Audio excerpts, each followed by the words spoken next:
বন্ধুরা, আজকে আমি আপনাদের সঙ্গে কোনো টিপসের ভিডিও শেয়ার করছি না। খুবই ভাইরাল হওয়া একটি কুলচার ভিডিও শেয়ার করব, যেটা খেতে কিন্তু অসাধারণ লাগে। এই কুলচাটি তৈরি করার জন্য আমি নর্মাল কুলচা বা তন্দুরি আপনারা বলতে পারেন, এর জন্য আমি কাপ মেপে এখানে নিয়ে নিচ্ছি ময়দা। দেখুন, এখানে আমি নিয়ে নিলাম 2 কাপ পরিমাণ মতো ময়দা। সেই সঙ্গে এখানে আমি দিয়ে দিচ্ছি বন্ধুরা কিছুটা পরিমাণ চিনি। 2 কাপ ময়দার জন্য 2 চামচ চিনি এখানে আমি ব্যবহার করছি। পরিমাণ মতো আমি দিয়ে দিচ্ছি নুন। 2 চামচ পরিমাণ মতো আমি এখানে দিয়ে দিলাম গুঁড়ো দুধ। সেই সঙ্গে 1 চামচ পরিমাণ ডাই ইস্ট আমি এখানে দিয়ে দিচ্ছি। চামচের সাহায্যে খুব ভালো করে সবগুলো উপকরণ কিন্তু আমাদের এখানে ময়দার সঙ্গে মিশিয়ে নিতে হবে। এখানে দেখুন, আমি হালকা উষ্ণ গরম জল ব্যবহার করেছি, যাতে যে ইস্ট আমি দিয়েছি যাতে সেটা খুব ভালোভাবে ফরমেট হয়। এর জন্য হালকা উষ্ণ গরম জল দিয়ে খুব ভালো করে এইভাবে দেখুন নাড়াচাড়া করে মিশিয়ে নিলাম। খুব ভালো করে বন্ধুরা এটাকে মাখতে হবে। দেখুন এইভাবে, আর একেবারে না শক্ত করে ডোটা কিন্তু তৈরি করলে হবে না।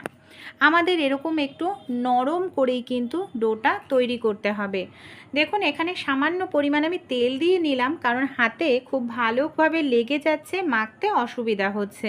এর জন্য এখানে আমি তেলের পরিমাণটাও বলে নিচ্ছি বন্ধুরা। এখানে আমি 2 চামচ পরিমাণ তেল দিয়ে দিয়েছি আমার এখানে ময়দা অনুযায়ী। দেখুন এরকম নরম করে মেখে নিতে হবে, যাতে একেবারে নরম হয়ে যায়।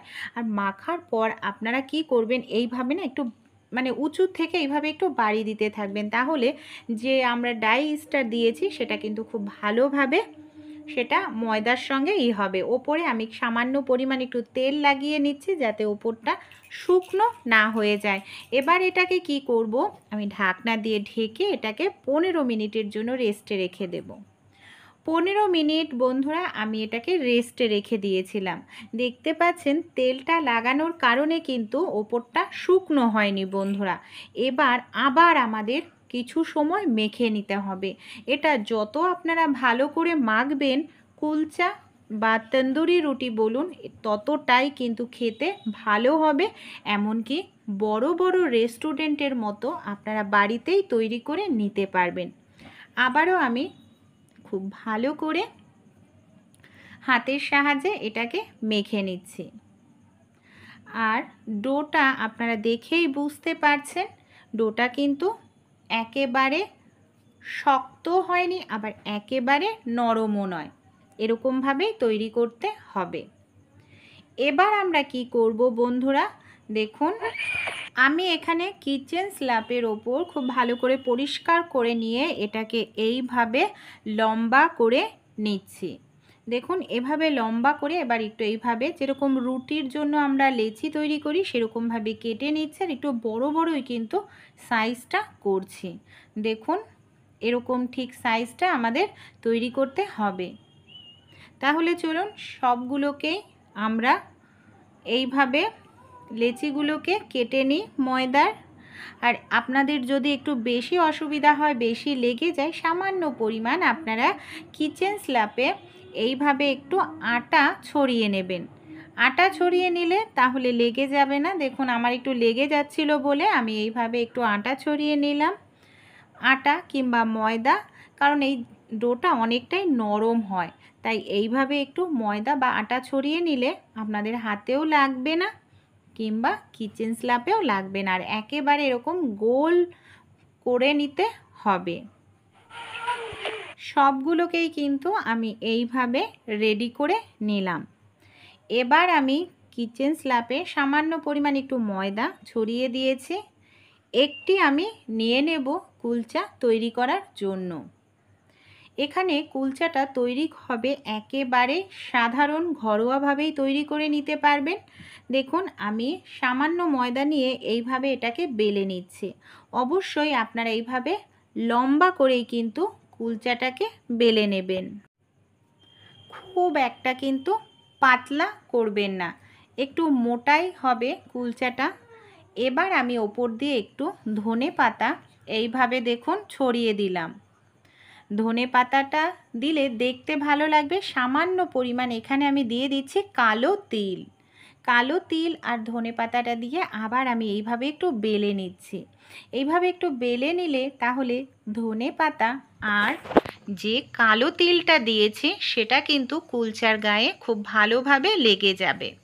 দেখুন এইভাবেই চলুন, তাহলে সবগুলোকে আমরা লম্বা করে বেলে সবার প্রথমে রেডি করে নিই। আমি আরও একটি আপনাদের এইভাবে বেলে দেখাচ্ছি। দেখুন আমি কিন্তু এখানে রুটির মতো কিন্তু পাতলা করে বেলছি না, একেবারে একটু মোটা করে আর লম্বাভাবে আমি এটাকে বেলে নিলাম। একই পদ্ধতিতে আমি একটু কালো জিরে দিচ্ছি, কালো জিরে দিয়েও আবার একটু এইভাবে বেলে নিচ্ছি। তারপর আমি এখানে দিয়ে দেব সামান্য পরিমাণ ধনেপাতা কুচি করে কেটে নেওয়া। ধনেপাতাটাকে দিয়েও হালকা করে একটু বেলে নিচ্ছি। আমার রেডি হয়ে যাচ্ছে। এইভাবেই সবগুলোকে কিন্তু আমি রেডি করে নেব। এবার দেখুন আমি একটি হাঁড়ি নিয়ে নিয়েছি, আমি হাঁড়িতে বন্ধুরা করব। আমি গ্যাসের ওপর হাঁড়ি বসিয়ে দিয়েছি।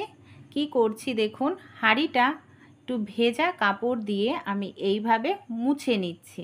ভেজা কাপড় দিয়ে মুছে নিতে হবে। তারপর যখন হাঁড়িটা হালকা গরম হবে আমি এখানে সামান্য পরিমাণ দেখুন জল লাগিয়ে নিলাম কাপড়টা দিয়ে। জল লাগালে কি হবে, খুব ভালোভাবে হাঁড়িতে কিন্তু আটকে ধরবে।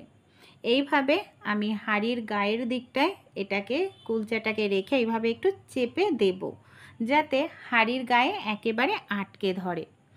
একসঙ্গে আপনারা হাঁড়িতে দুটো দিয়ে কিন্তু কুলচা বা এই ধরনের তন্দুরিগুলোকে রেডি করতে পারেন।